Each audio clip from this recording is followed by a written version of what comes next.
Welcome to Pindar Poetry. We hope you learned something new. You start by identifying the touchscreen hardware and OS so you know which drivers and tools apply. Once done, physically clean the screen and reboot the laptop to clear transient faults. Next, unplug all external input devices to avoid conflicts.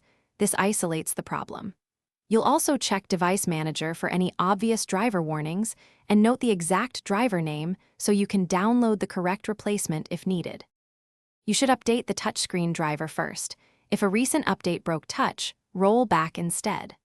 Once a stable driver is installed, run the calibration utility from the manufacturer or Windows to restore positional accuracy.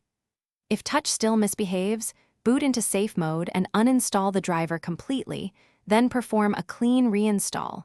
This removes corrupted driver files. Also make sure power management isn't disabling the device. Uncheck any Allow PC to turn off this device options so touch stays active. You'll finish by verifying the hardware. Power down and inspect the touchscreen's flex cable and connector for looseness or corrosion. Reseat gently if needed. If a connector looks fine, test with a replacement digitizer or display assembly to confirm whether the panel is faulty.